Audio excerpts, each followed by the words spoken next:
Traz esse coco pra mim.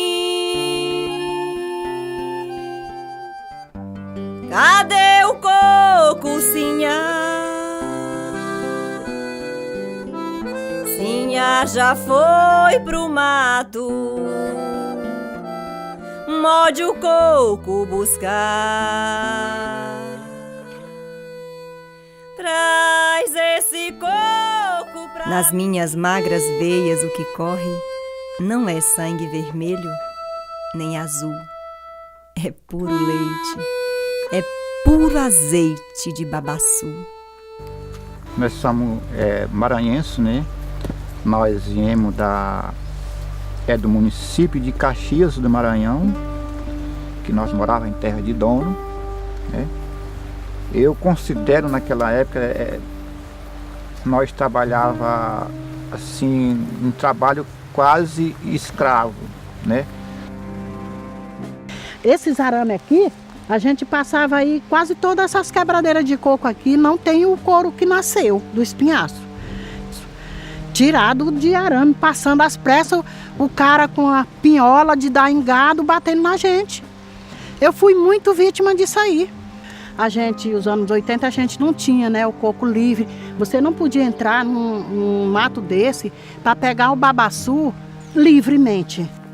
Quando os primeiros poceiros chegaram nessa região, mais à frente, principalmente nos anos, né, de 70, né, há uma intensidade da luta pela garantia da posse da terra, né, quando chega a grilagem. Se nós formos pegar hoje, né, onde está organizado o movimento das quebradeiras de coco babaçu, nós vamos ver que são áreas que veio da década de 70, da década de 80, de resistência pela terra.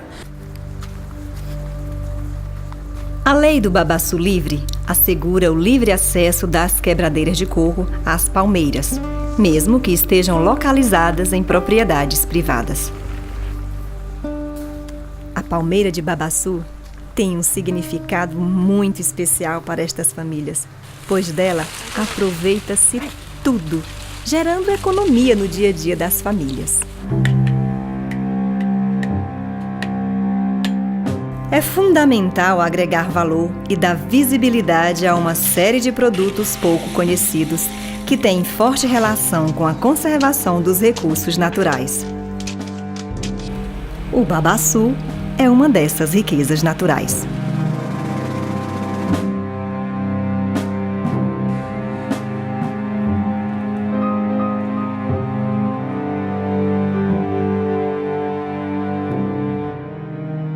Nós viemos ter conhecimento dessa riqueza do babaçu, foi aqui, com a entrada da fase. Esse trabalho do agroextrativismo, ele veio a somar nesse planejamento de diversificação, né, principalmente na Baixada Cuiabana e no sudoeste do estado, onde compreende o bioma do Cerrado. Com o objetivo de escoar produções das famílias, né, para o PAA, na época, que era esses 3 produtos, que é o piqui, baru e babaçu. Depois que a gente começou a trabalhar esses produtos aqui pelo PA, nós tínhamos um companheiro aqui que trabalhava nos canaviais. Depois que teve uma renda aqui, trabalha aqui no grupo. Que a gente sabe que hoje é só fazendas, né? Plantios de cana-de-açúcar, que está aqui já ao nosso redor, e que as pessoas não se preocupam com a agricultura familiar. Então, este é o pão enriquecido com a farinha de babaçu, que a gente trabalha aqui na cozinha, né, na nossa indústria. Nós fazemos esse pão, né, para entregar nas escolas aqui do município de Mirassol. E o mais importante, né, que é enriquecido com essa farinha, né, que é a farinha do babaçu. As famílias camponesas, povos e comunidades tradicionais conquistaram muito dos últimos anos.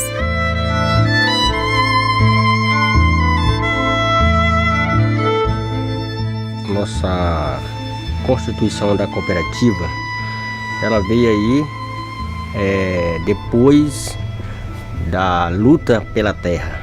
Nós tivemos um processo de conquista de terra muito delicado, muito sofrido, Nesse meio aí, a gente constituiu a ARCEMA como assessoria técnica em 89.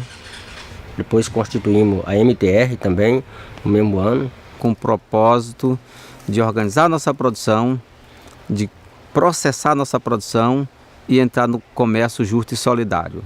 Tanto a produção agrícola quanto a produção do extrativismo do babaçu.